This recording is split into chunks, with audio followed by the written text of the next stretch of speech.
Bismillahirrahmanirrahim. In comparison to oxygen gas, a strong triple covalent bond is present between nitrogen atoms in a molecule. Therefore, nitrogen gas is.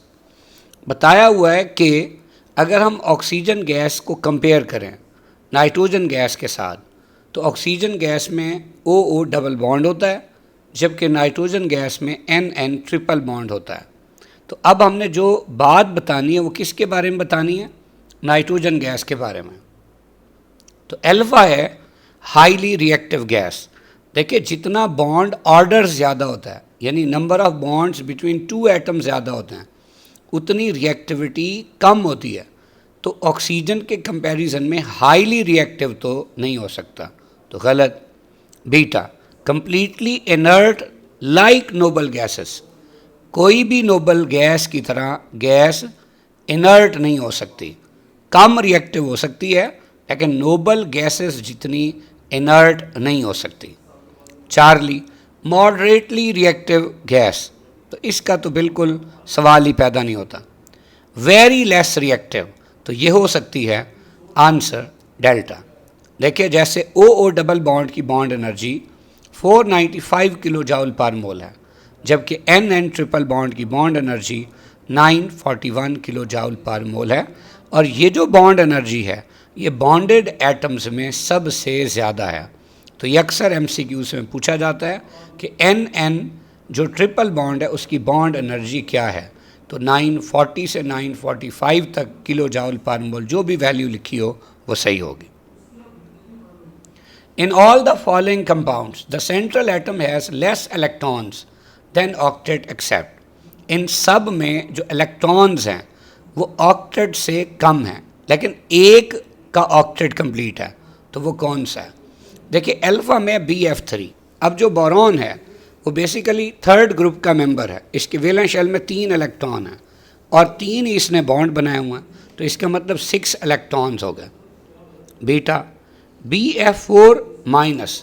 अब boron वही BF3 वाला ही है, octet complete नहीं था लेकिन कहीं से F माइनस ले लिया जो अपना एक पेयर लेके आया, तो अब B के बाहर 4 पेयर हो गया, तो इसका ऑक्टेट कंप्लीट है। BeCl2 बेरिलियम सेकंड ग्रुप का मेंबर है। वैलेंस शेल में 2 इलेक्ट्रॉन थे, एक ने राइट पे बॉन्ड बनाया एक ने लेफ्ट पे, तो अब 2 पेयर यानी 4 इलेक्ट्रॉन है यानी ऑक्टेट कंप्लीट नहीं है। AlCl3 एल्यूमिनियम थर्ड ग्रुप का मेंबर है। वैलेंस शेल में 3 इलेक्ट्रॉन है, 3 उसने बॉन्ड बना दिए, तो अब 6 इलेक्ट्रॉन्स हैं यानी ऑक्टेट कंप्लीट नहीं है। तो ऑक्टेट कंप्लीट कहाँ है? सिर्फ BF4 माइनस के केस में, तो आंसर बीटा।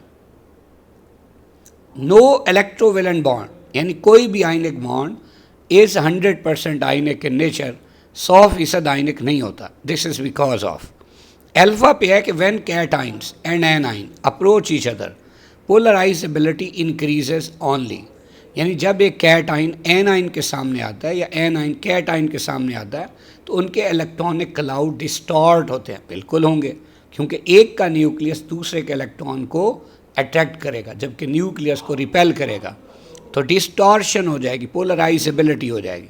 बीटा पे कहता है sharing of electron takes place to some extent only, तो भाई जब भी इलेक्ट्रॉनिक क्लाउड डिस्टॉर्ट होगा तो कुछ हद तक शेयरिंग ऑफ इलेक्ट्रॉन भी होगी, इसीलिए 100% आयनिक नहीं होगा, उसमें कुछ परसेंटेज कोवेलेंट करैक्टर की भी होगी।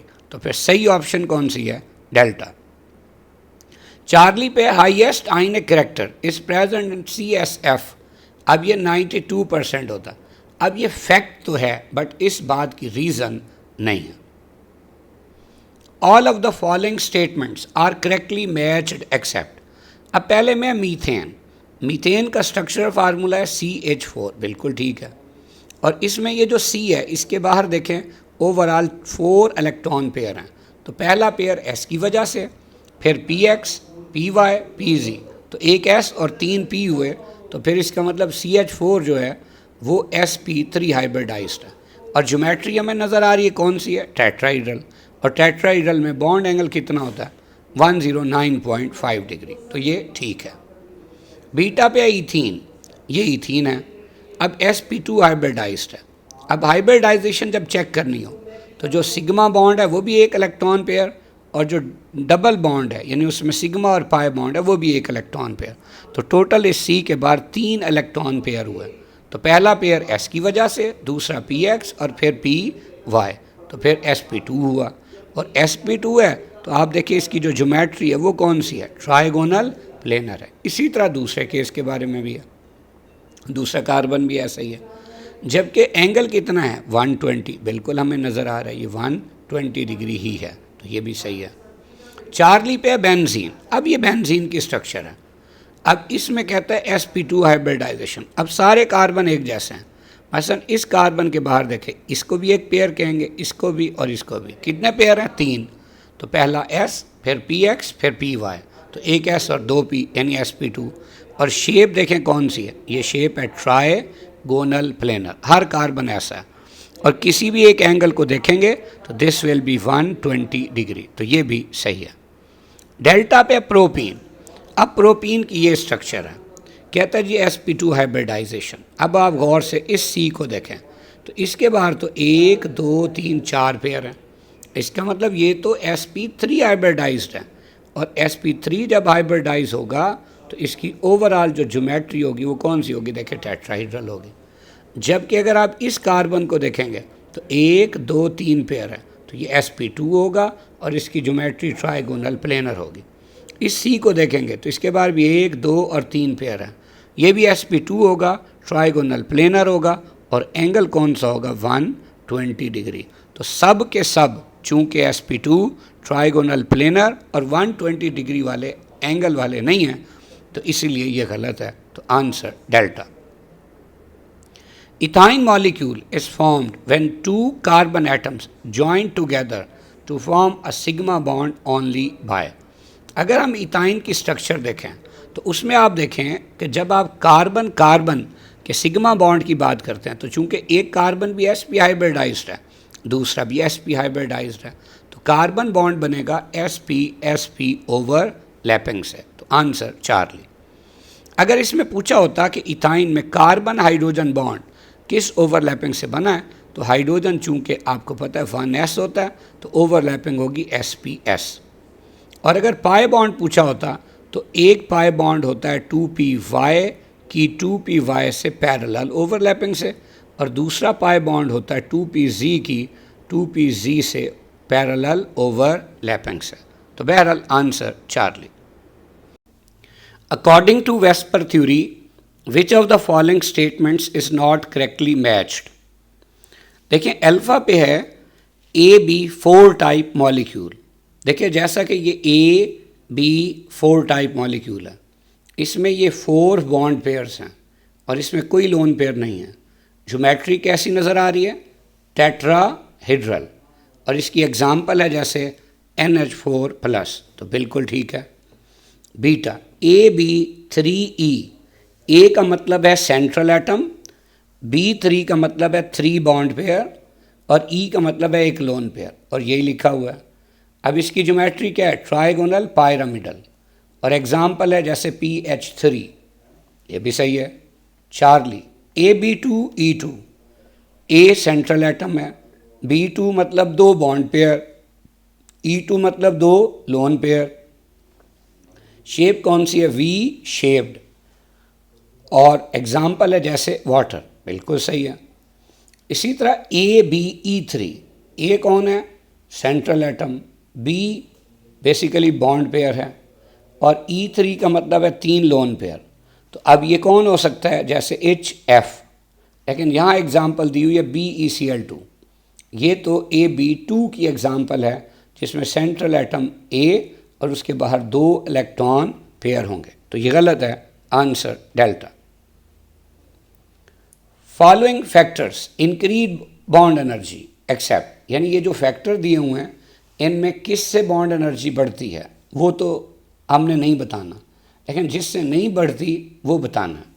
तो अल्फा पे है ग्रेटर बॉन्ड ऑर्डर। अब देखिए बॉन्ड ऑर्डर का मतलब होता है कोई से 2 एटम्स में नंबर ऑफ बॉन्ड।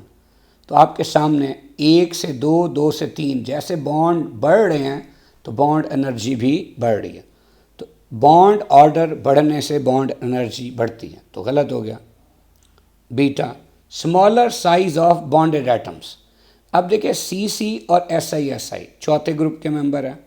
सी ऊपर हैं तो इनका साइज छोटा है, और आप देखिए बॉन्ड एनर्जी ज़्यादा है, तो साइज छोटा होने से बॉन्ड एनर्जी ज़्यादा होती है, ये बात भी सही है।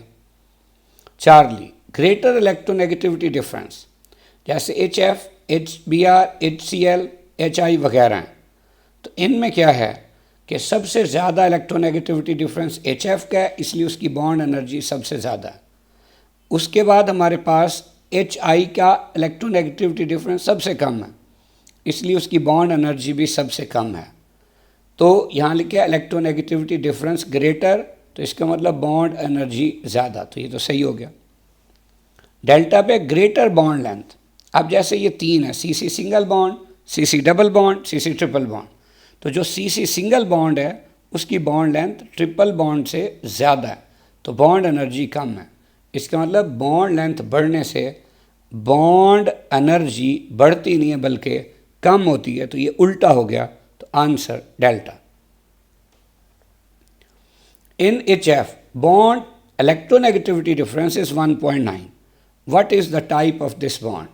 अब H और F दोनों नॉन मेटल्स हैं।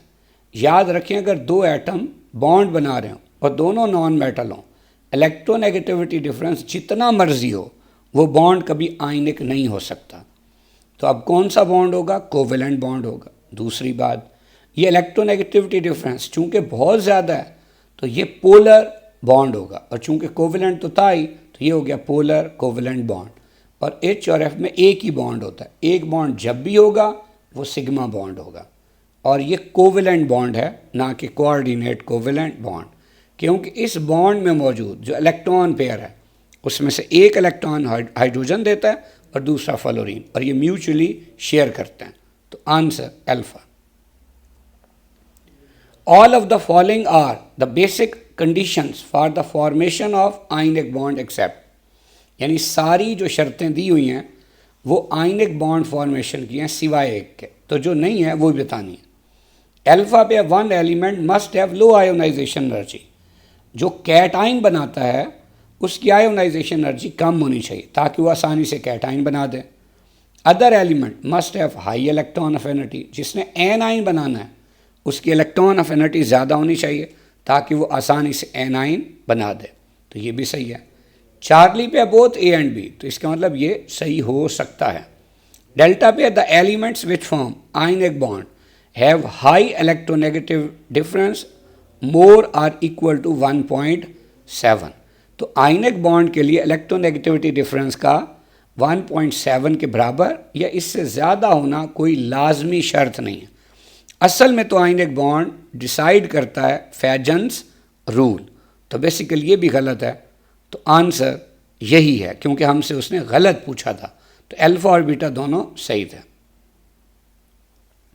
इन which of the following molecules the bond angle has smallest value, किसकी बॉन्ड एंगल की सबसे छोटी वैल्यू है? देखिए ये हमारे पास है वाटर।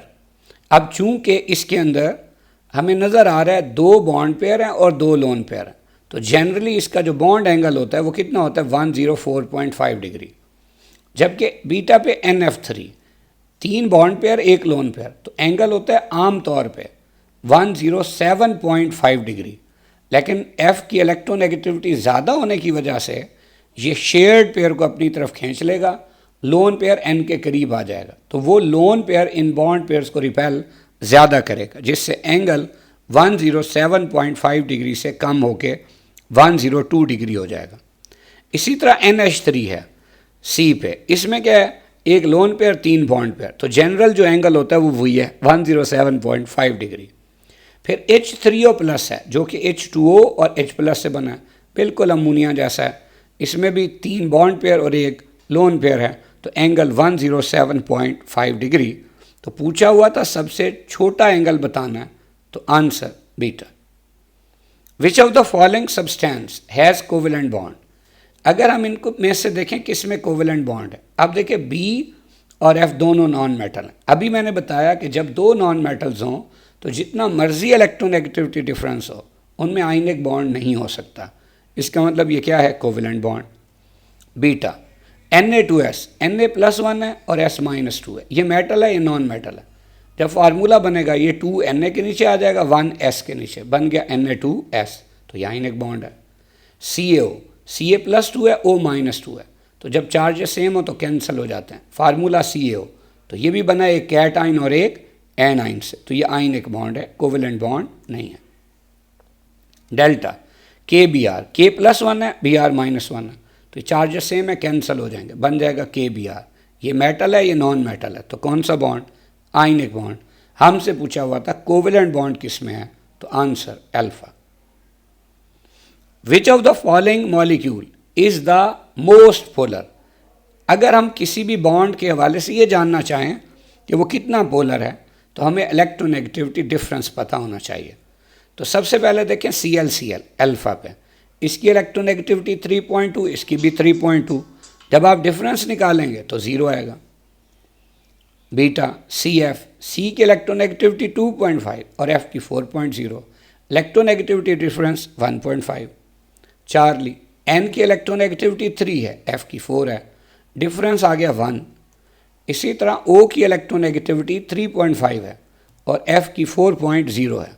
अगर हम इनमें इलेक्ट्रोनेगेटिविटी डिफरेंस निकालेंगे तो ये 0.5 होगा। अब मोस्ट पोलर वो होता है जिसका इलेक्ट्रोनेगेटिविटी डिफरेंस सबसे ज़्यादा हो, तो वो हमें किस ऑप्शन पे नज़र आ रहा है? बीटा पे। तो आंसर बीटा।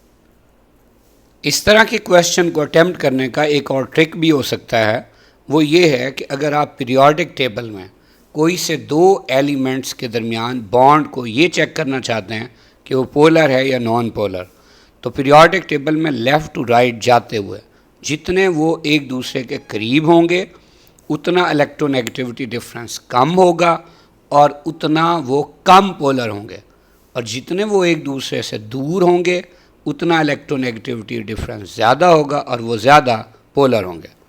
जैसा कि देखें ClCl, ये तो 7वें ग्रुप और 7वें का हो गया, तो ये तो उनका जो गैप है वो ना होने के बराबर है, इसलिए नॉन पोलर है। जबकि CF में देखें तो ये 4थे और 7वें का है, NF 5वें और 7वें का है और OF 6ठे और 7वें का। तो सबसे ज़्यादा दूर कौन हुए एक दूसरे से? C और F, इसीलिए answer beta. All of the following are correct statements regarding difference between sigma bond and pi bond except। Sigma और पाई बॉन्ड के बारे में सारी सही स्टेटमेंट्स है सिवाय एक के। इसका मतलब सवाल में हमसे गलत स्टेटमेंट पूछी हुई है सिग्मा और पाई बॉन्ड के बारे में। अल्फा पे है, it is found by linear overlapping of 2 half filled atomic orbitals. जैसा कि देखें ये BF3 में जो B का sp2 है और F का 2p ऑर्बिटल है, इसकी हेड टू हेड या लीनियर ओवरलैपिंग से सिग्मा बॉन्ड बना है।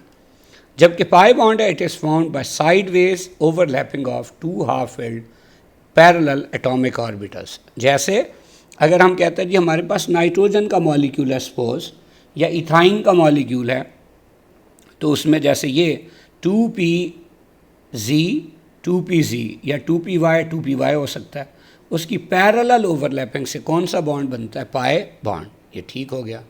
Beta, it has symmetrical charge density, इसमें चार्ज डेंसिटी सिमेट्रिकल होती है।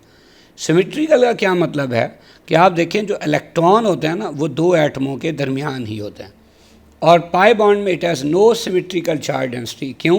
कि इलेक्ट्रॉन डेंसिटी एक लाइन जिस पर ये दोनों एटम जुड़े हैं ऊपर भी हो सकती है उसके और नीचे भी हो सकती है, तो ये भी सही है। It has 1 lobe of electron density between the nuclei. देखिए जब दो एटमों में सिग्मा बॉन्ड बनेगा इलेक्ट्रॉन बिल्कुल दोनों के दरमियान ही होंगे, जबकि it has 2 lobes of electron density on opposite side of the inter nuclear access. जबकि इसमें क्या होगा? देखें above the line joining the 2 पोल भी इलेक्ट्रॉन डेंसिटी होगी और below the line joining the 2 पोल भी इलेक्ट्रॉन डेंसिटी होगी, ये भी सही है।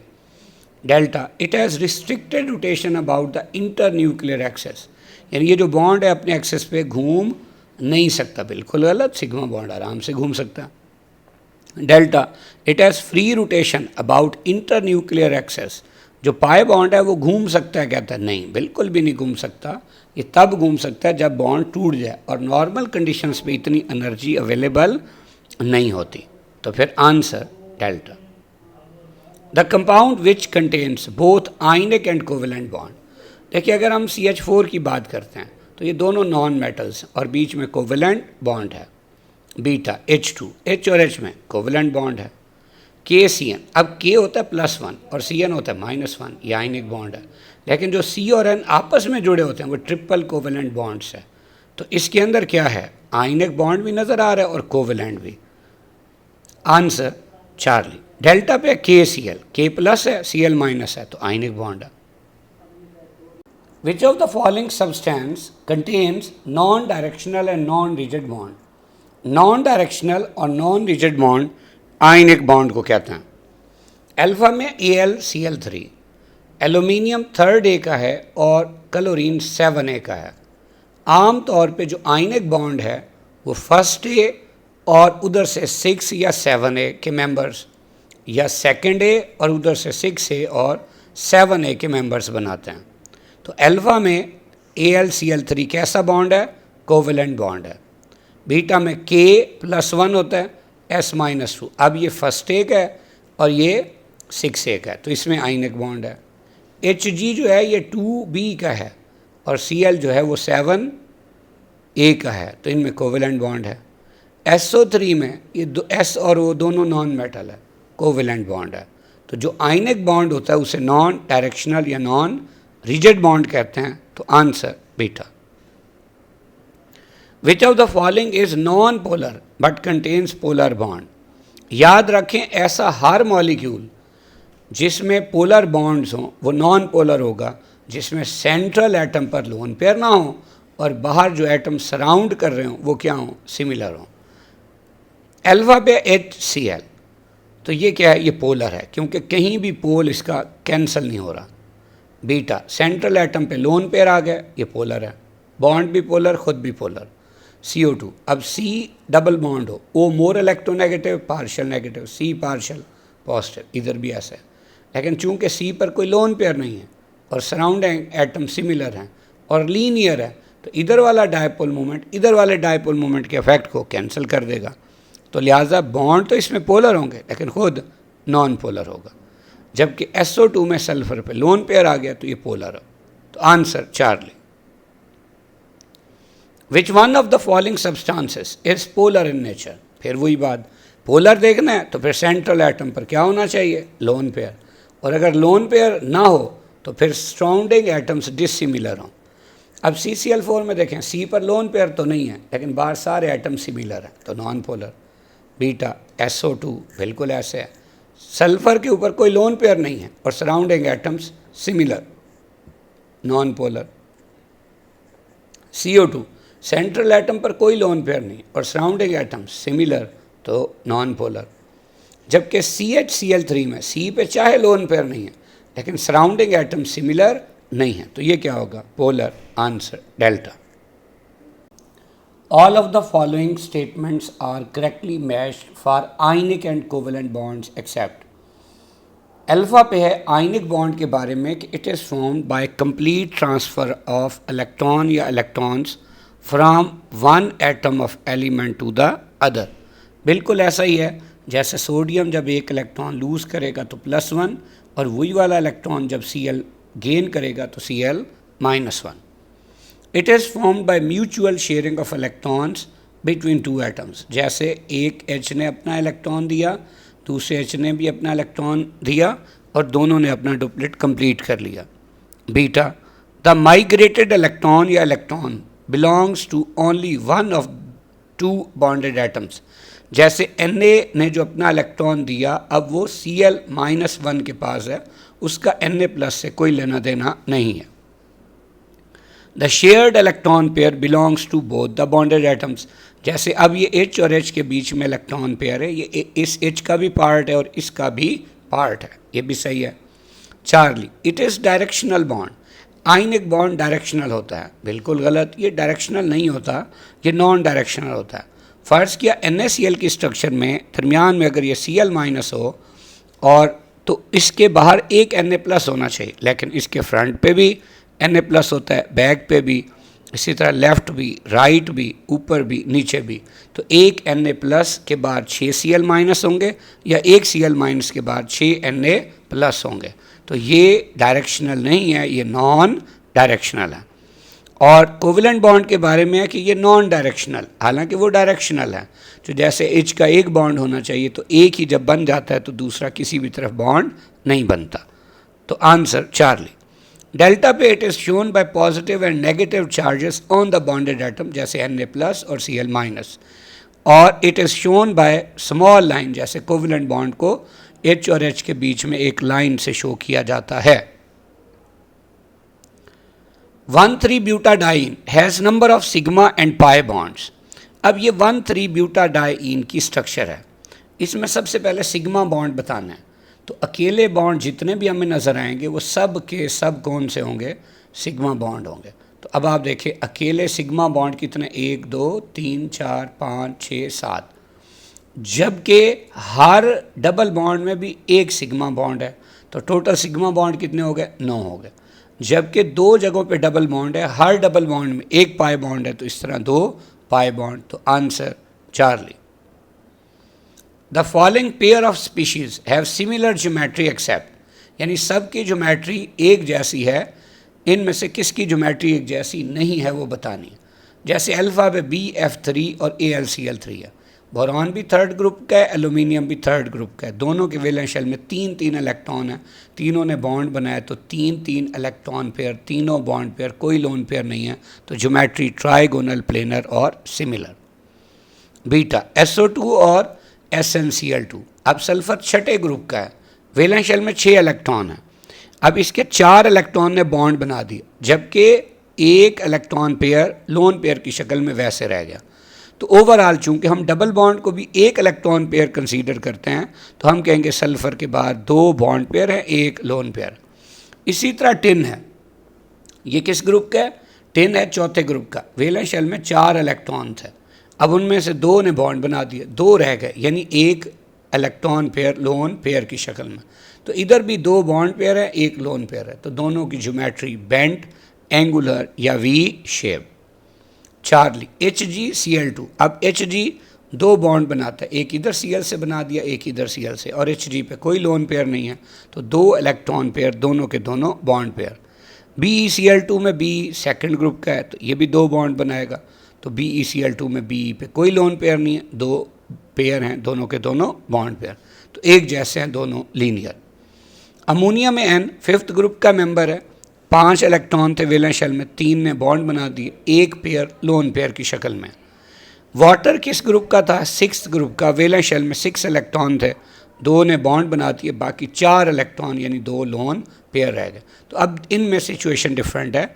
अमोनिया में 3 बॉन्ड पेयर, एक लोन पेयर, तो ट्राइगोनल पायरामिडल, और वाटर में 2 बॉन्ड पेयर लोन पेयर, तो इसे बेंट, एंगुलर या वी शेप्ड कहते हैं। तो इनकी ज्योमेट्री सेम नहीं है। तो answer delta. According to Vesper theory, which of the following is या are the basic condition for the molecule to show regular geometry? अब रेगुलर ज्योमेट्री का मतलब होता है जिसे आप नॉन पोलर मॉलिक्यूल कहते हैं। तो वो क्या शर्त पढ़ी है हमने पढ़ी है कि सेंट्रल एटम पर कोई लोन पेयर नहीं हो और बाहर जितने भी एटम्स हो सब के सब एक जैसे हों, जैसे कि CH4 है टेट्राहीड्रल, और ये बेसिकली रेगुलर ज्योमेट्री है, नॉन पोलर है। लेकिन अगर NH3 में आते हैं तो N पे एक लोन पेयर है, 3 बॉन्ड पेयर, तो ये ट्राइगोनल पायरामिड को इसे रेगुलर ज्योमेट्री नहीं कहते हैं, और ये पोलर भी है। इसी तरह वाटर है, सेंट्रल एटम के बाद 2 बॉन्ड पेयर, 2 लोन पेयर, तो ये बेंट, एंगुलर या वी शेप्ड, ये भी रेगुलर ज्योमेट्री नहीं है और ये पोलर भी है। तो answer Charlie. VSEPR theory is based on the following postulates except, यानी एक ऐसा पास्टुलेट बताना है जो वेस्पर थ्योरी का ना हो। अल्फा में both the lone pair and bond pairs determine geometry of molecule, बिल्कुल सही है। बॉन्ड पेयर, लोन पेयर दोनों का रोल होता है ज्योमेट्री डिटरमिन करने में। Beta lone pair occupy more space than bond pair, इसलिए कि lone pair under the influence of 1 nuclei होता है, जबकि bond pair under the influence of 2 nuclei होता है, ये भी सही है। Charlie 3 electron pairs of a triple bond contains a higher charge density, जाहिर सी बात है उसमें 6 इलेक्ट्रॉन है, उसे डबल बॉन्ड यानी 4 इलेक्ट्रॉन या सिंगल बॉन्ड यानी 2 इलेक्ट्रॉन से कंपेयर करेंगे तो ट्रिपल बॉन्ड में चार्ज डेंसिटी ज़्यादा ही होगी। Double and triple bonds are not treated as single bond, ये बिल्कुल गलत है। तो डबल बॉन्ड को भी सिंगल बॉन्ड ट्रीट करते हैं और जो ट्रिपल बॉन्ड होता है उसको भी सिंगल बॉन्ड ट्रीट करते हैं, क्योंकि हमें सिर्फ ज्योमेट्री चाहिए और दो एटमों में सिंगल बॉन्ड हो, डबल बॉन्ड हो या ट्रिपल बॉन्ड हो, उनकी पोजीशन या अरेंजमेंट इन स्पेस पे कोई फ़र्क नहीं पड़ता। तो answer delta. In styrene molecule number of sigma bonds and pi bonds are, ये स्टायरीन मॉलिक्यूल है।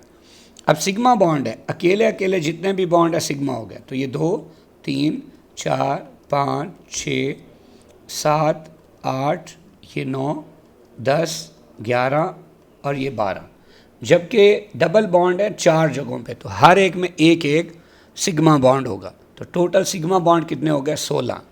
अब 1 2 3 4 जगहों पे डबल बॉन्ड है, तो उनमें हर जगह पे एक पाई बॉन्ड है, लेकिन सवाल में पाई इलेक्ट्रॉन पूछे हुए हैं। तो एक पाई बॉन्ड में 2 पाई इलेक्ट्रॉन होते हैं, तो 4 पाई बॉन्ड में 8 पाई इलेक्ट्रॉन। तो आंसर अल्फा।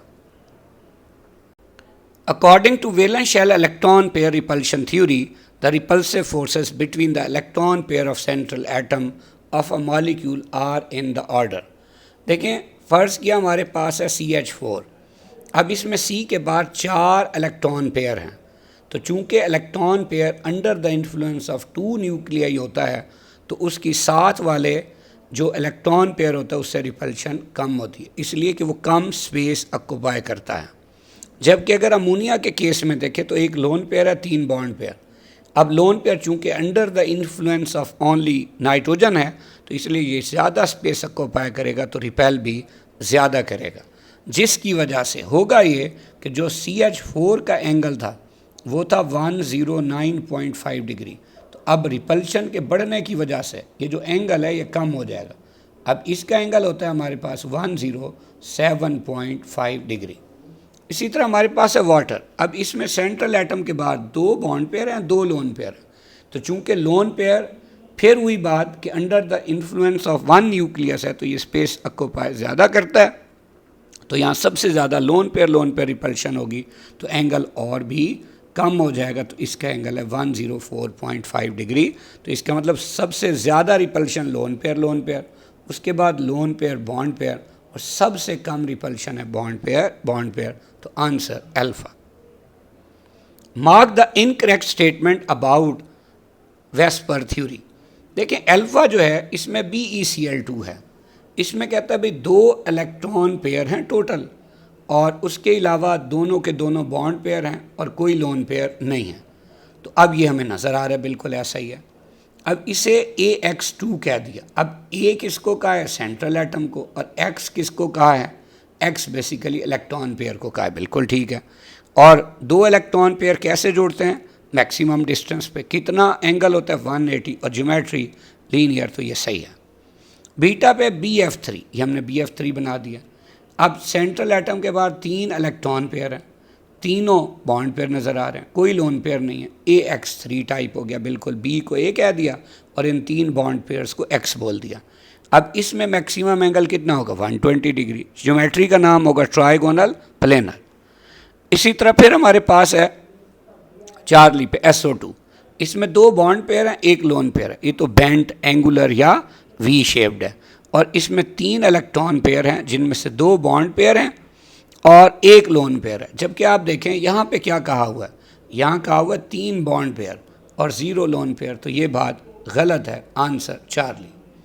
डेल्टा पे अमोनिया के बारे में कहता है 4 इलेक्ट्रॉन पेयर है, बिल्कुल ठीक है, 3 बॉन्ड पेयर 1 लोन पेयर, ये भी आगे सही लिखा हुआ है। फिर LAX3, अब L क्या है? Lone pair, A central atom, और X क्या है? बॉन्ड पेयर, यानी L 1 लोन पेयर, X3 यानी 3 बॉन्ड पेयर, और एक कौन है? सेंट्रल एटम, बिल्कुल ऐसा है। तो अभी हमने डिस्कस किया था, इसका एंगल 107.5 डिग्री है और ज्योमेट्री का नाम है ट्राइगोनल पायरामिडल, तो ये भी सही है। Answer Charlie. हमारे पास है for 4 electron pair type according to VSEPR, mark the incorrect statement. अगर हमारे पास कोई ऐसा मॉलिक्यूल हो जिसमें सेंट्रल एटम के बाद 4 इलेक्ट्रॉन पेयर हो, तो उसके बारे में हमने कौन सी स्टेटमेंट बतानी है? गलत स्टेटमेंट। अल्फा पे it can involve 4 bond pairs AB4, यानी वो चारों बॉन्ड पेयर हो सकते हैं, बिल्कुल हो सकते हैं, जैसे CH4 में। Beta, it can involve 3 bond pairs 1 lone pair, बिल्कुल हो सकता है, अभी डिस्कस किया था, जैसे अमोनिया। इसी तरह चार्ली पे कहता है it can involve 1 bond pair and 3 lone pair, ये भी हो सकता है, जैसे हमारे पास HF होता है, लेकिन वो वेस्पर थ्योरी के मुताबिक नहीं है। अभी हम पढ़ के तो आए थे HF कैसे होता है, ऐसे कि F के बाहर ये बॉन्ड पेयर है और यहाँ पे 3 लोन पेयर, लेकिन ऐसा कोई भी मॉलिक्यूल हमने वेस्पर थ्योरी में एक्सप्लेन नहीं किया। वेस्पर थ्योरी की शर्त है कम से कम सेंट्रल एटम के बाद 2 बॉन्ड पेयर हों, तो मसलन इसमें कितना है, इसमें 1 है, इसीलिए गलत हो गया। Delta, it can involve 2 bond pairs and 2 lone pairs, जैसे अभी हमने डिस्कस किया वाटर के बारे में, तो ये भी सही है। Answer Charlie. Which of the following has greater bond length, किसकी बॉन्ड लेंथ सबसे ज़्यादा। अब देखिए पहले तो हम इसे सिंपल वे से एक दूसरे से कंपेयर कर लेते हैं। जैसे CC बॉन्ड है, एक CC डबल बॉन्ड है, एक CC ट्रिपल बॉन्ड है, तो बॉन्ड ऑर्डर बढ़ने से बॉन्ड लेंथ कम हो जाती है। तो जब आप इस वैल्यू को देखेंगे तो इसका मतलब है CC ट्रिपल बॉन्ड की बॉन्ड लेंथ कम होगी किससे, CC डबल बॉन्ड से। तो इसका मतलब उसने चूंकि ग्रेटर पूछा है तो बीटा तो हो ही नहीं सकता। आप देखें, एक है CC डबल बॉन्ड, एक है CO double bond, common sense है CO डबल बॉन्ड में कुछ इलेक्ट्रोनेगेटिविटी डिफरेंस है, जबकि CC में तो 0 है। तो जब इलेक्ट्रोनेगेटिविटी डिफरेंस ज़्यादा होगा तो बॉन्डेड एटम्स की अट्रैक्शन भी ज़्यादा होगी, तो बॉन्ड लेंथ क्या होगी, कम, तो कम वाला फिर नहीं हो सकता।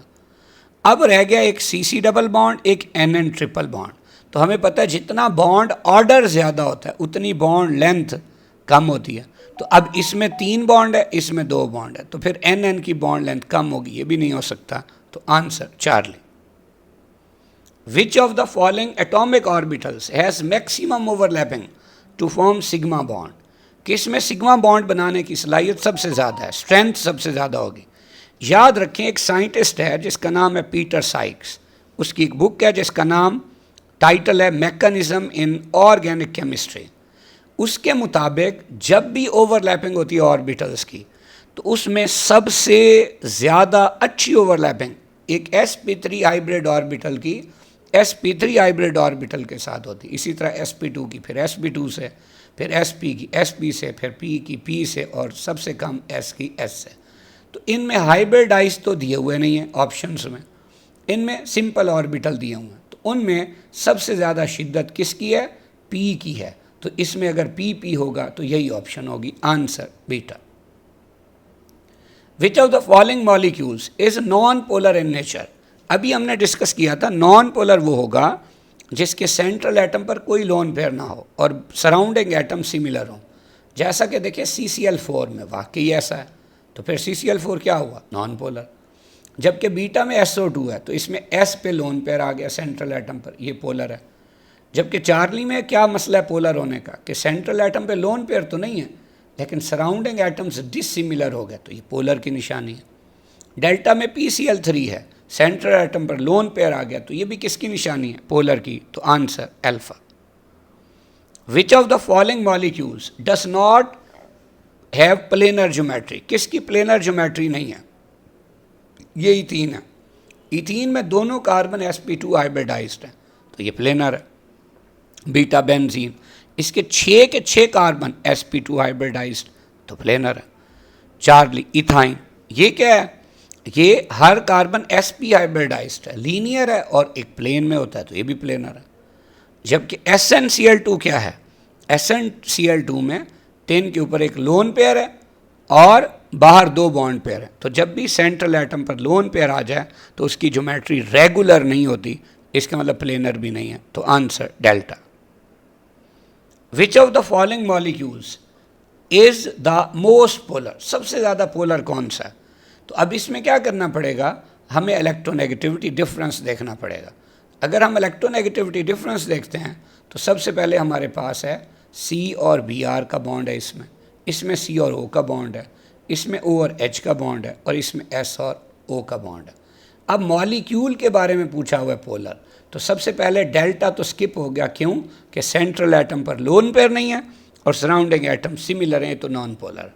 बाकी सब पोलर हैं, लेकिन सबसे ज़्यादा इलेक्ट्रोनेगेटिविटी डिफरेंस होगा O और H का, फिर होगा C और O का, और फिर C और Br का। तो सबसे ज़्यादा पोलर H2O2, फिर इथाइल अल्कोहल और फिर CH3Br। तो answer Charlie.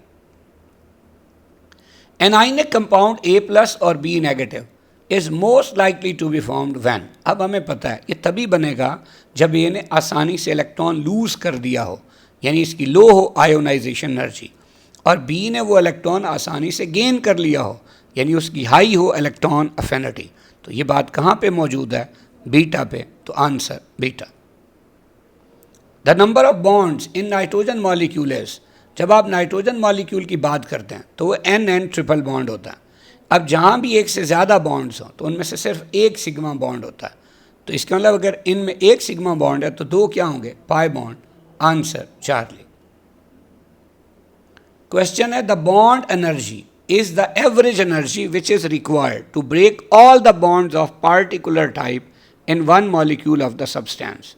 There are 4 applications of bond energy, which one is the most important? देखिए, पहली है comparing the strength of bond. हम कंपेयर कर सकते हैं, जैसे कि अगर दो बॉन्डेड एटम्स में इलेक्ट्रोनेगेटिविटी डिफरेंस ज़्यादा हो तो वो बॉन्ड ज़्यादा स्ट्रॉन्ग होगा बनिस्बत जहाँ इलेक्ट्रोनेगेटिविटी डिफरेंस कम हो, जैसे HF और HI। तो चूंकि HF का इलेक्ट्रोनेगेटिविटी डिफरेंस ज़्यादा है तो वो HI से ज़्यादा स्ट्रॉन्ग बॉन्ड है। Beta, estimating the enthalpy changes in reaction. देखें, मिसाल के तौर पे हमारे पास ये क्वेश्चन है कि हमारे पास एक कंपाउंड है HBr। अब उसमें HH की ये हाइपोथेटिकल बॉन्ड एनर्जी है, Br की ये हाइपोथेटिकल बॉन्ड एनर्जी है, और HBr की ये हाइपोथेटिकल बॉन्ड एनर्जी है। तो हमने क्या करना है? हमने इस रिएक्शन की इंथाल्पी कैलकुलेट करनी है। तो कैसे कैलकुलेट करेंगे? देखें, चूंकि हमें नज़र आ रहा है कि रिएक्टेंट्स में क्या है? HH है, तो इसका बॉन्ड टूटेगा, तो जो भी इसकी इंथाल्पी थी वो एब्जॉर्ब होगी, यानी प्लस। Br भी रिएक्टेंट है, बॉन्ड टूटेगा, तो इसकी थी 100, तो ये भी एब्जॉर्ब होगी, तो प्लस। इसी तरह प्रोडक्ट्स में दो HBr बन रहे हैं, तो एक में भी एक बॉन्ड है, दूसरे में भी एक है, तो इसकी जो भी एनर्जी होगी वो रिलीज़ होगी। तो ओवरऑल देखें, एब्जॉर्ब होने वाली हो गई 400, रिलीज़ होने वाली हो गई -500। तो जब आप इसका डेल्टा H निकालेंगे तो आपके सामने है रिलीज़ हो रही है 500, एब्जॉर्ब हो रही है 400, तो 400 से कैंसिल हो जाएगा। ओवरऑल कौन सी बचेगी? रिलीज़ होने वाली, वो क्या है? -100, तो ये -100 आ जाएगा। लेकिन चूंकि इसमें 2 मोल बन रहे हैं, हमें तो 1 मोल की चाहिए, तो हम क्या करेंगे? -100 को 2 पर डिवाइड कर देंगे, तो आंसर आ गया -50 किलो जूल पर मोल। तो इसका मतलब ये भी एप्लीकेशन है।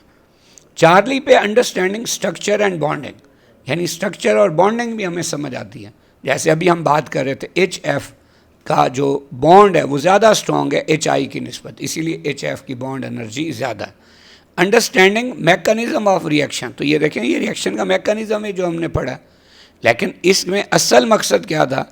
असल मकसद था estimating the enthalpy changes in reaction. तो ये सबसे ज़्यादा इम्पॉर्टेंट फीचर या इसकी खूबी है। Answer beta. Which of the following is incorrect statement about orbital hybridization? देखिए, अल्फा पे कहता है atomic orbitals taking part in orbital hybridisation have smaller energy difference. बिल्कुल सही है। जैसे मिसाल के तौर पे 2s की आप 2p के साथ तो हाइब्रिडाइजेशन करा सकते हैं, आप 2p की फ़र्ज़ किया 5p के साथ हाइब्रिडाइजेशन नहीं करा सकते क्योंकि एनर्जी डिफरेंस बहुत ज़्यादा हो। बीटा पे कहता है कि unhybridised p atomic orbitals determine geometry of molecule. अब जो अनहाइब्रिडाइज होते हैं उसका ज्योमेट्री से कोई ताल्लुक़ नहीं होता। जैसे देखें, मिसाल के तौर पे हमने यहाँ इथाइन की स्ट्रक्चर बना दी है, अब आप इसको बोलते हैं कि इसकी ज्योमेट्री क्या है? लीनियर। अब आपको कैसे पता चला? हाँ, इसमें सिर्फ इधर एक हाइब्रिडाइज है, एक इधर, जबकि ये जो 2 बॉन्ड है तो अनहाइब्रिडाइज हैं। तो आप वो ना भी बनाते हैं तो जब 2 हाइब्रिडाइज ऑर्बिटल होंगे तो मैक्सिमम डिस्टेंस पे कैसे अरेंज होंगे? लीनियर ही होंगे ना। तो इसका अनहाइब्रिडाइज से ज्योमेट्री का कोई ताल्लुक नहीं है। चार्ली पे number of atomic orbitals mixed बराबर नंबर ऑफ हाइब्रिड ऑर्बिटल्स। बिल्कुल सही है। 4 ऑर्बिटल मिक्स होंगे 4 बनेंगे, 2 मिक्स होंगे 2 बनेंगे। जैसे sp में एक s और एक p मिलता है, 2 बनते हैं। sp2 में एक s 2 p मिलते हैं तो 3 बनते हैं, वगैरह वगैरह। डेल्टा पे hybrid orbitals have electron density concentrated on one side of the nucleus, यानी हाइब्रिड ऑर्बिटल्स की जो इलेक्ट्रॉन डेंसिटी होती है वो एक साइड पे होती है, यानी it has one lobe larger in size than the other. बिल्कुल सही है। अगर हम मिसाल के तौर पे मीथेन के अंदर ये जो सिचुएशन है sp3 हाइब्रिडाइजेशन वाली ये ड्रा करें तो देखिए इधर ऐसे ये लोब बड़ा बनाएंगे, ये छोटा, और इलेक्ट्रॉन डेंसिटी बड़े लोब की तरफ ही होगी। तो answer beta. Toluene has number of sigma bonds and number of pi bond electrons कितने होंगे। अब ये टॉल्वीन की स्ट्रक्चर है। अब इसमें हमने सिग्मा बॉन्ड बताने और पाई इलेक्ट्रॉन्स बताने। अब सिग्मा बॉन्ड क्या, 1 2 3 4 5 6 7 8 9 10 11 12, और ये जो 3 पाई बॉन्ड है इनके साथ साथ 3 सिग्मा बॉन्ड भी हैं, तो सिग्मा बॉन्ड कितने हो गए 15, जबकि पाई बॉन्ड चूंकि 3 है तो पाई इलेक्ट्रॉन हो गया 6, तो answer beta. Which of the following species does not show trigonal planar geometry, इनमें से किसकी ट्राइगोनल प्लेनर ज्योमेट्री नहीं है। अल्फा है BF3, तो चूंकि बोरॉन थर्ड ग्रुप में है, वैलेंस शेल में 3 इलेक्ट्रॉन है, तीनों ने बॉन्ड बना दिए तो BF3 बन गया, तो ये ट्राइगोनल प्लेनर है। बीटा एल्यूमिनियम भी थर्ड ग्रुप का है, वैलेंस शेल में 3 इलेक्ट्रॉन थे, तीनों ने बॉन्ड बना दिया तो ये भी ट्राइगोनल प्लेनर है। SO3 में सल्फर छठे ग्रुप में है और 6 के 6 इलेक्ट्रॉन बॉन्ड बनाने में इन्वॉल्व हो गया, तो अब हर डबल बॉन्ड को एक एक इलेक्ट्रॉन पेयर समझेंगे, तो हम कहेंगे सल्फर के बाहर 3 इलेक्ट्रॉन पेयर हैं, तीनों के तीनों बॉन्ड पेयर हैं, तो ये भी ट्राइगोनल प्लेनर है। डेल्टा पे PCl3। अब फास्फोरस चूंकि हमारे पास है 5th ग्रुप का मेंबर, वैलेंस शेल में 5 इलेक्ट्रॉन थे, 3 ने बॉन्ड बना दिए जबकि 2 ने बॉन्ड नहीं बनाया, तो अब इसमें एक लोन पेयर है, 3 बॉन्ड पेयर, तो इसकी ज्योमेट्री है ट्राइगोनल पायरामिडल, तो answer delta. In crystal lattice of ice, each oxygen atom of water molecule has type of orbital hybridization। अगर हम यहाँ पे वाटर बना दें तो याद रखें हाइब्रिडाइजेशन का शॉर्टकट ये है कि आपने सेंट्रल एटम के बाहर क्या गिनने हैं, नंबर ऑफ इलेक्ट्रॉन पेयर, चाहे वो बॉन्ड पेयर हो चाहे लोन पेयर। तो जब आप वाटर की बात करते हैं तो इसमें चूंकि सेंट्रल एटम ऑक्सीजन है, ये 6th ग्रुप का मेंबर है, वैलेंस शेल में 6 इलेक्ट्रॉन थे, एक ने इधर बॉन्ड बना दिया, एक ने इधर, बाकी रह गए 4 यानी 2 लोन पेयर। तो अब ओवरऑल 1 2 ये 3 और 4 इलेक्ट्रॉन पेयर हैं। पहला इलेक्ट्रॉन पेयर हमेशा S की वजह से होगा, दूसरा PX, फिर PY, फिर PZ। इसका मतलब एक S और 3 P, तो हाइब्रिडाइजेशन कौन सी हुई, sp3, answer alpha. The ability of an atom to in the covalent bond to attract the bonding electron towards itself in a molecule is called, तो ये सीधी सीधी डेफिनेशन है किसकी, इलेक्ट्रोनेगेटिविटी की, तो answer Charlie. Which of the following molecules show irregular geometry, याद रखें irregular geometry उस molecule की होती है जिसमें सेंट्रल एटम पर लोन पेयर हो, या अगर लोन पेयर ना हो तो सराउंडिंग एटम डिसिमिलर हो। जैसा कि देखें अल्फा है, तो इसमें चूंकि सेंट्रल एटम S है, इस पर कोई लोन पेयर नहीं है, और बाहर सारे एटम सिमिलर है, तो ये रेगुलर ज्योमेट्री है, ट्राइगोनल प्लेनर। CO2 में देखें C पे कोई लोन पेयर नहीं है, बाहर सारे एटम सिमिलर हैं, लीनियर, ये भी रेगुलर ज्योमेट्री है। SO2 में चूंकि S पे लोन पेयर है और बाहर एटम चाहे अब सिमिलर हों या ना हो, चूंकि सेंट्रल एटम पर लोन पेयर आ गया, तो ये इरेगुलर ज्योमेट्री है जिसे बेंट एंगुलर या V शेप्ड कहते हैं। CCl4 है, तो चूंकि कार्बन पे कोई लोन पेयर नहीं है और सराउंडिंग एटम सिमिलर हैं, तो इसकी रेगुलर ज्योमेट्री है जिसे टेट्राहेड्रल कहते हैं, तो answer Charlie. All of the following involve 2 electron pair and show linear geometry except. अब देखें 2 इलेक्ट्रॉन पेयर, जैसे HCN है, तो अब इस सिंगल बॉन्ड को भी एक पेयर कहेंगे, इस ट्रिपल बॉन्ड को भी एक पेयर कहेंगे, तो 2 इलेक्ट्रॉन पेयर हो गए, और 2 इलेक्ट्रॉन पेयर जब भी सेंट्रल एटम के बाहर जुड़ते हैं तो उनकी ज्योमेट्री कैसी होती है, लीनियर। बीटा है हमारे पास SO2। अब सल्फर के बाहर 2 बॉन्ड पेयर हैं और एक लोन पेयर है, तो ये तो बेंट एंगुलर या V शेप्ड है, और इसके बाहर इलेक्ट्रॉन पेयर 3 है, तो ये गलत हो गया। चार्ली है CO2, C के बाहर 2 इलेक्ट्रॉन पेयर हैं, दोनों के दोनों बॉन्ड पेयर हैं, लीनियर ज्योमेट्री है। डेल्टा CS2, ये भी बिल्कुल CO2 की तरह है, तो फिर answer beta. Which of the following molecules show greater bond angle, किसका बॉन्ड एंगल सबसे ज़्यादा है? देखिए जो अल्फा है SO3, चूंकि ट्राइगोनल प्लेनर है तो एंगल कितना होता है 120 डिग्री। CS2 चूंकि लीनियर है, एंगल कितना होता है 180 डिग्री। SO2 चूंकि बेंट एंगुलर या वी शेप्ड है तो एंगल लेस देन 120 डिग्री होता है। डेल्टा SO4-2 चूंकि टेट्राइड्रल है तो एंगल 109.5 डिग्री होता है। तो सबसे ज़्यादा बॉन्ड एंगल पूछा हुआ था, तो सबसे ज़्यादा बॉन्ड एंगल किस में है? बीटा। कितना? 180 डिग्री।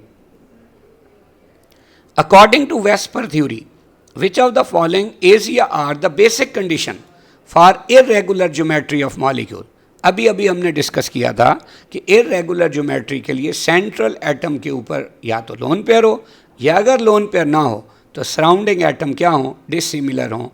तो आंसर चार्ली। जैसा कि देखें CH4 की रेगुलर ज्योमेट्री है क्योंकि सेंट्रल एटम पर कोई लोन पेयर नहीं है और बाहर जो सराउंडिंग एटम्स हैं वो क्या हैं? सिमिलर हैं। जबकि अमोनिया और वाटर की ज्योमेट्री इरेगुलर है क्योंकि सेंट्रल एटम पर क्या आ गए हैं? Lone pair. Which of the following has linear geometry? इनमें से किसकी लीनियर ज्योमेट्री है? अब अल्फा पे हमारे पास है इथाइन, ये इसकी स्ट्रक्चर है। अब इसमें ये कार्बन भी sp हाइब्रिडाइज्ड है और ये भी sp, और जब सारे कार्बन sp हाइब्रिडाइज्ड हों तो ज्योमेट्री लीनियर ही होती है। बीटा C2H4, ये क्या है? इथीन। अब ये कार्बन भी sp2 हाइब्रिडाइज्ड है और ये भी sp2 हाइब्रिडाइज्ड है, तो ये क्या है? Trigonal planar. चार्ली, ये जो कंपाउंड है इसमें जो CH3 है इसके बाहर देखें 4 इलेक्ट्रॉन पेयर हैं, तो ये जो CH3 है ये sp3 हाइब्रिडाइज्ड है और ये टेट्राइड्रल है। इस C के बाहर देखें 1 2 3 पेयर हैं, तो ये sp2 हाइब्रिडाइज्ड है, ट्राइगोनल प्लेनर है। इस C में भी 1 2 3 पेयर हैं, ये भी sp2 है, ट्राइगोनल प्लेनर। डेल्टा C2H6, ये इथेन है, इसमें इस C के बाहर भी 4 पेयर हैं, तो ये कौन सा हाइब्रिडाइज्ड है? sp3। और इस C के बाहर भी 4 पेयर है, ये भी sp3, तो दोनों टेट्राहीड्रल हैं, तो लीनियर कौन सा है? Alpha. In which of the following molecules the central atom follows extended octet? इसका मतलब है कि सेंट्रल एटम में 8 से ज़्यादा इलेक्ट्रॉन है वैलेंस शेल में। अल्फा है CCl4, और कार्बन चूंकि चौथे ग्रुप का मेंबर है तो वैलेंस शेल में 4 इलेक्ट्रॉन है, चारों ने बना लिए बॉन्ड। अब चूंकि हर बॉन्ड में 2 इलेक्ट्रॉन होते हैं तो टोटल 8 इलेक्ट्रॉन, तो इसने क्या फॉलो किया हुआ है? Octet rule. Beta BF3, boron third group का है, वैलेंस शेल में 3 इलेक्ट्रॉन है, तीनों ने बॉन्ड बना लिए, तो अब चूंकि 3 बॉन्ड हैं टोटल 6 इलेक्ट्रॉन है, तो ऑक्टेट से कम है। Charlie PCl5, phosphorus fifth group का मेंबर है, वैलेंस शेल में 5 इलेक्ट्रॉन है। अब पांचों ने बॉन्ड बना दिए, इसका मतलब हर बॉन्ड में अगर 2 इलेक्ट्रॉन हो तो 5 में 10, जो कि 8 से ज़्यादा हैं, तो ये एक्सटेंडेड ऑक्टेट है। डेल्टा NH3, N 5वें ग्रुप का मेंबर है, वैलेंस शेल में 5 इलेक्ट्रॉन है। अब 3 ने बना लिए बॉन्ड, 6 इलेक्ट्रॉन हो गए, एक लोन पेयर है, वैसे का वैसा पड़ा हुआ, टोटल 8 हो गए, तो ऑक्टेट कंप्लीट है। तो किस में एक्सटेंडेड ऑक्टेट है? Answer Charlie. All of the ionic compounds do not have 100% ionic character. तमाम आयनिक कंपाउंड्स में से कोई भी आयनिक कंपाउंड हो तो उसमें 100% आयनिक करेक्टर नहीं होता। तो फिर CSF में कितने % आयनिक करेक्टर है? तो इसमें 92% होता है, जबकि NaCl में 72%, तो answer alpha. Mark the incorrect statement about ionic bond. Alpha है the elements of first A and second A groups chemically combine with the elements of 6A and 7A group to form ionic bond। ये बात अभी अभी हमने discuss की थी, ये सही है। Beta ionic bonds are non directional. जैसा कि देखें ये NaCl की स्ट्रक्चर है, अगर ये Na+ आयन है तो एक Cl आइन इसके फ्रंट पे है, एक बैक पे है, एक इसी तरह टॉप पे है, एक बॉटम पे है, एक लेफ़्ट पे है और एक राइट पे है। हालांकि Na प्लस होता है तो उसके साथ सिर्फ एक Cl माइनस जुड़ना चाहिए, लेकिन ऐसा नहीं है, तो ये नॉन डायरेक्शनल है। और इसी तरह फिर है कि ionic bonds are non rigid, बिल्कुल वही बात है कि ये रिजिड भी नहीं है, इनको जिधर भी अपोजिटली चार्ज आयन मिलेगा उसके साथ ये बॉन्ड बना लेंगे। और डेल्टा है, ionic bonds are also known as electron pair bond, बिल्कुल गलत। आयनिक बॉन्ड को इलेक्ट्रॉन पेयर बॉन्ड नहीं कहते, इलेक्ट्रॉन पेयर बॉन्ड तो कोवेलेंट बॉन्ड को कहते हैं। Answer delta. The bond length is the distance between nuclei of two atoms forming a covalent bond. Which of the following species has smaller bond length? किसकी bond length सबसे कम है? अब CC single bond की 348 kilo जॉल पर mole है, CC double bond की 614 kilo जॉल पर mole है और CC ट्रिपल बॉन्ड की 839 किलो जॉल पर मोल है। और इसकी रीज़न हम अभी पढ़ के आए थे कि भाई जब बॉन्ड ऑर्डर ज़्यादा होता है तो दोनों एटमों की अट्रैक्शन ज़्यादा होती है और बॉन्ड लेंथ कम और बॉन्ड एनर्जी ज़्यादा। हमसे चूंकि सवाल में पूछा हुआ है स्मॉलर बॉन्ड लेंथ, इसका मतलब जो स्मॉलर बॉन्ड लेंथ का ताल्लुक है वो किसके साथ है? वो है ग्रेटर बॉन्ड एनर्जी के साथ। तो इसका मतलब CC सिंगल बॉन्ड भी नहीं हो सकता, CC डबल बॉन्ड भी नहीं हो सकता। अब रह गया CC ट्रिपल बॉन्ड और C डबल बॉन्ड O। अब इनमें से C डबल बॉन्ड O की जो बॉन्ड एनर्जी है वो 799 है। अब जो CC ट्रिपल बॉन्ड और C डबल बॉन्ड O रहा है, इनमें से CC ट्रिपल बॉन्ड की चूँकि बॉन्ड एनर्जी ज़्यादा है तो बॉन्ड लेंथ क्या होगी? कम। जबकि C डबल बॉन्ड O की बॉन्ड एनर्जी कम है तो बॉन्ड लेंथ ज़्यादा होगी। तो फिर चूँकि कम पूछा था तो answer Charlie. All of the following molecules involve 3 electron pair except, सब में 3 इलेक्ट्रॉन पेयर हैं, जिसमें 3 नहीं है वो बताना। अल्फा पे BF3, बोरॉन चूंकि थर्ड ग्रुप का है, वैलेंस शेल में 3 इलेक्ट्रॉन थे, तीनों बॉन्ड बना दिए, तो 3 बॉन्ड का मतलब है 3 electron pair. Beta AlCl3, aluminium भी थर्ड ग्रुप का है, वैलेंस शेल में 3 इलेक्ट्रॉन, तीनों ने बॉन्ड बना लिए, तो 3 बॉन्ड यानी 6 इलेक्ट्रॉन या 3 electron pair. Charlie H3O plus, असल में पहले क्या था? H2O था, जिसमें 2 बॉन्ड पेयर थे, 2 लोन पेयर। तो एक लोन पेयर ने H प्लस से बनाया कोऑर्डिनेट कोवेलेंट बॉन्ड, तो अब वो लोन पेयर भी क्या बन गया? Bond pair. तो 3 बॉन्ड पेयर और 1 लोन पेयर। तो टोटल चूंकि पूछा था कि कितने इलेक्ट्रॉन पेयर हों? 3, जबकि इसमें तो 4 हैं, तो फिर आंसर चार्ली। डेल्टा SO3, तो सल्फ़र के बाहर 3 इलेक्ट्रॉन पेयर हैं, तीनों बॉन्ड पेयर हैं, तो 3 तो हैं। पूछा क्या था जिसमें 3 नहीं है? Answer Charlie.